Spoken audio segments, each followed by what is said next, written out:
We are going to start with the New Orleans Saints. Otherwise known as the Jameis Winston MVP year. Exactly. Last year they went 12-4. Projected wins 9. What do you have? Over or under? I'll give you my hot take. I have them going 4-13. I think this is going to be a bad year for them. Nah, I would say give me the over. I'll explain my reason why I think they're going to be so bad. Is because you look at this team and you look around and you're like, wow, that guy sucks. That guy sucks too. Wow, there's no one really on this team that I like. Okay, is there... okay, I'll talk about their... I'm not going to talk about their defense because their defense is kind of good, so that would be bad. On their offense, all they really have is a good O-line and Alvin Kamara. Do you need much more? Probably not. But I think as long as Taysom Hill is a starter, I don't think they're going to do very good. Do you really believe that Taysom Hill is a starter? I don't. Okay. I don't think he should be, but do I think he is? Yes, I do. Because he came out with the first team offense during the preseason. So I think he is a starter, but I think Jameis Winston gives them a much better outlook. Okay. Here's what I will say. If Taysom Hill is the starter, I agree completely with what you're saying. They might be lucky to win 4 games. Okay, so let me clarify. I do have my 4 wins giving Taysom Hill the starts throughout the year. I believe that even if it's not off the bat, I think Jameis Winston is the guy. Therefore, I think this guy's the If Jameis Winston is the starter and he starts all 17 games at his, what he does constantly throughout seasons, play at an MVP level, I think they could win most of their games. Yeah. Let's start with the offense. Obviously, we just talked about Jameis and Taysom Hill. Jameis Winston in my personal opinion, I think Jameis Winston gives them a better chance. I think most people think that. I just think that Taysom Hill is not very good. I feel like he's like more or less he's like a Tim Tebow in 2012. Yeah, I guess he's better than Tim Tebow. He's not that bad, but yeah, he's a utility player. He's not a starting quarterback. Yeah. Jameis, in all seriousness, is a starting quarterback at the very least. He's definitely one of the 32 best quarterbacks, and I think he's in a pretty good situation where I would not be surprised if Jameis Winston ended up with like 5,000 yards at the end of this year. Okay, let's move on to the running backs. Actually, I would be surprised, but only because I don't know if he'll start off the bat. So running backs, Alvin Kamara, Latavius Murray, and recently signed Devontae Freeman. Obviously, Alvin Kamara leads this room. He'll get most of the touches and looks throughout the season. Mm-hmm. Top 3 back? Top 2 back. Top 2 back. Who is he number 2 or is he number 1? He's number 2, but okay. It's close. Yeah, it is close. In my opinion, one of my favorite players to watch. Mm-hmm. Just so exciting when he gets the ball. He might not get the ball 25 times, but if he gets the ball 15 times, it's like a player getting the ball 50 times. You know what I mean? You do the math and it makes sense, right? I love Alvin Kamara, and I think he can do very well. Speaking of players I love, do you want to move to the receivers and talk about a player that we hate? I think we can do that. I mean, I think we cover running backs. It's really good, but wide receivers, very bad. Well, hate is a strong word. I just don't think anybody likes Michael Thomas. I don't think so either. Surprisingly, he is surprisingly hated across social media. Surprisingly? Yeah. For a player who's like pretty good and like does his thing and has like led the league in receiving yards, everyone he has the all-time record for most catches in a year. Exactly, and everybody is like, "You suck, dude. Stop." I mean, that's what I'm saying. Like, surprisingly, he's people should be on his side, but they're not. He's just one of those guys where like, well, some people, even when he broke the record, people were like, "Oh, is he top 5? He's the best receiver in the game." Some people believe that, but I feel like the real people, we all knew. Like Devontae and DeAndre Hopkins and Tyreek. Well, we just knew that he wasn't that good. You know what I mean?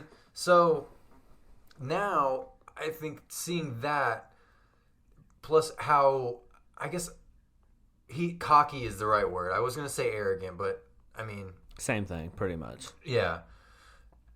That combined with what his personality combined with all the pub he got is what makes everybody so happy to see him be bad.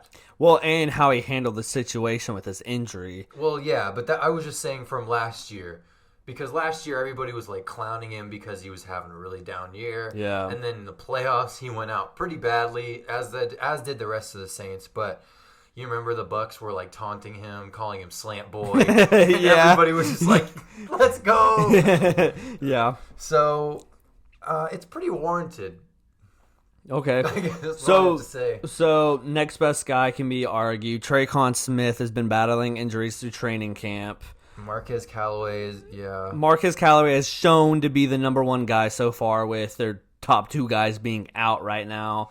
Behind him really isn't much. I mean, Deontay Harris, I guess, Chris Hogan, whatever. Ty Montgomery. Yeah, right now the receiving core is looking rough. Yeah, rough. I wouldn't be surprised if they signed somebody.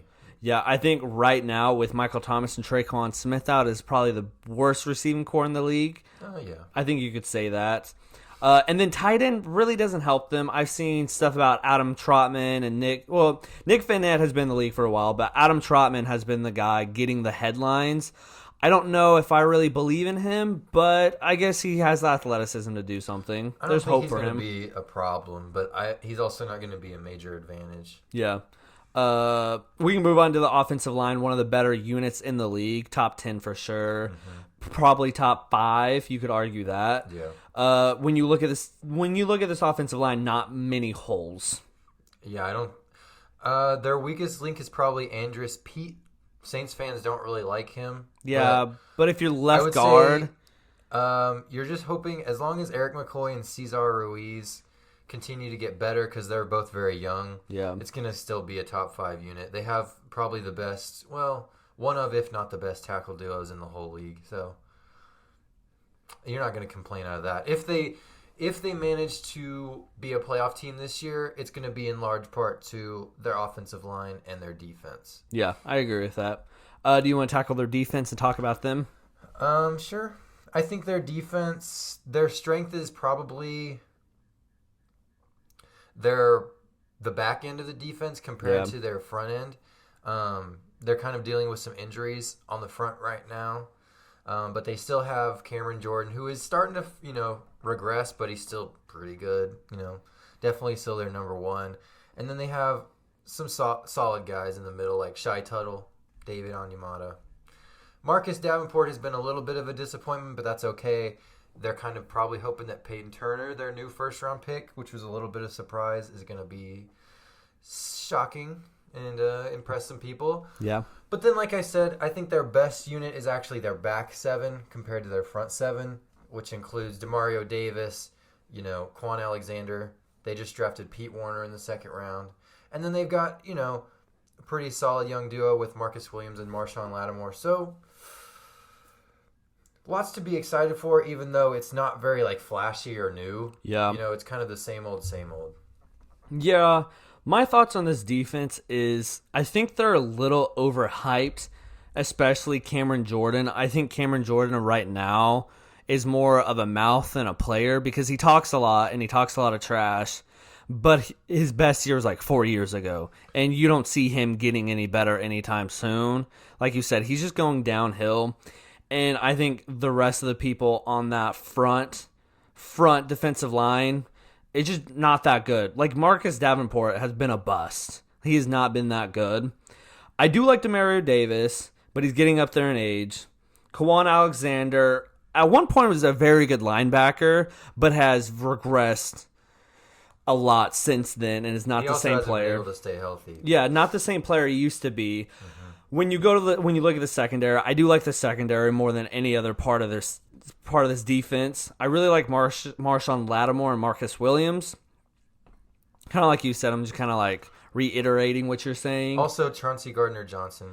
Yeah, but good. other than that, I think I'm not a big fan of this defense, compared to, I think people look at this defense and they're like, oh, this is a top 16, top 10 defense in the league.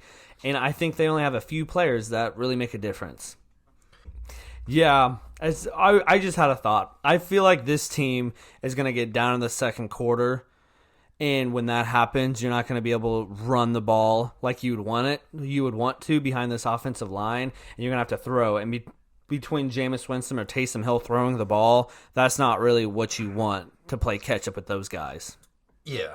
You know what I mean? And I think that's where they get a lot of losses from. Yeah.